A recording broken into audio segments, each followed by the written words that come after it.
வணக்கம் அன்பர்களே, இது தகவல் சாளரம். நான் உங்கள் பிச்சை முத்து. தகவல் சாளரம் வழங்கும் போர்களின் பிடியில் பூமியின் மடி. விபரீதமான வியட்நாம் போரின் விரிவான வரலாற்றை கூறும் தொடரில் இதோ வருகின்றது இன்றைய காணொளி. புத்தன் வந்த திசையிலே புனித காந்தி மண்ணிலே. போருக்கு பின் வியட்நாம், காயங்களும் கட்டுமானமும்.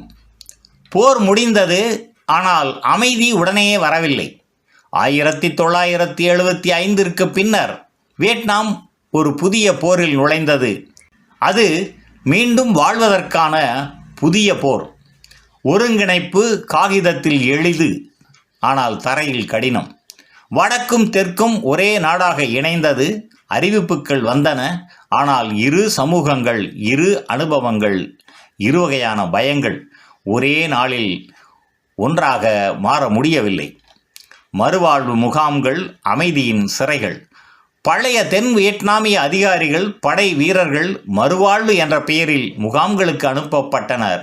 நீண்ட நாட்கள் கடுமையான உழைப்பு, தெளிவில்லாத எதிர்காலம், அமைதி பலருக்கு புதிய சோதனை. போட் பீப்பிள், கடலை தேர்ந்தெடுத்த துயரம். ஆயிரக்கணக்கானோர் நாட்டை விட்டு புறப்பட்டனர்.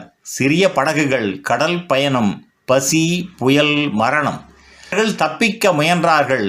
ஒரு நாட்டை தேடவில்லை, ஒரு பாதுகாப்பை தேடினார்கள். பொருளாதார சிதைவு போரின் மிச்சம். போர் விட்டு சென்றது உடைந்த தொழிற்சாலைகள், எரிந்து போன வயல்கள், குண்டு சிதறல்கள். விவசாயம், மண்ணே போர்க்களமாக மாறியது. ஏஜென்ட் ஆரஞ்ச், கண்ணுக்கு தெரியாத காயம். போரின் மௌன ஆயுதம். நிலம் மாசடைந்து கிடந்தது. குழந்தைகள் குறைபாடுகளுடன் பிறந்தனர். இந்த காயம் தலைமுறைகளை கடந்து நீண்டது.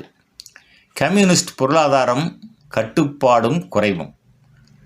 போருக்கு பின் அரசு கட்டுப்பாடு, தனியார் துறை குறைவு, உணவு பஞ்சம். மக்கள் அமைதியோடு பசியையும் எதிர்கொண்டனர். உலக தனிமை ஒரு நீண்ட நிழல். உலகம் மெல்ல விலகியது. டாய் மாய், மாற்றத்தின் முதல் குரல். 1980களில் ஒரு முடிவு. டாய் மாய் எனும் புத்துயிர்ப்பு. சந்தை பொருளாதாரம், வெளிநாட்டு முதலீடு, விவசாய சீர்திருத்தம். இந்த மாற்றம் நம்பிக்கையின் முதல் விதை. மெதுவான எழுச்சி. வியட்நாம் நகரங்கள் வளர்ந்தன, கல்வி விரிந்தது, பொருளாதாரம் மெதுவாக உயிர் பெற்றது. ஆனால் போரின் நினைவுகள் அழியவில்லை. மக்களின் நினைவுகள், மறக்க முடியாத குரல்கள். ஒவ்வொரு குடும்பத்திலும் ஒரு இழப்பு, ஒரு நினைவு, ஒரு புகைப்படம். போர் ஒரு வரலாறு மட்டுமல்ல, அது ஒரு நினைவு.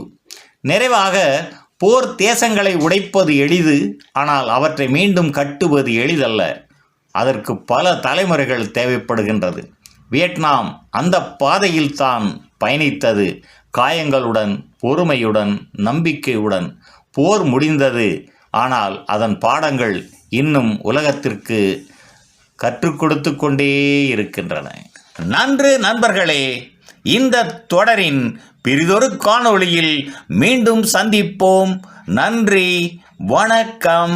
புதியதோர் உலகம் செய்வோம், கெட்ட போரிடும் உலகத்தை வேரோடு காய்ப்போம். புதியதோர் உலகம் செய்வோம்.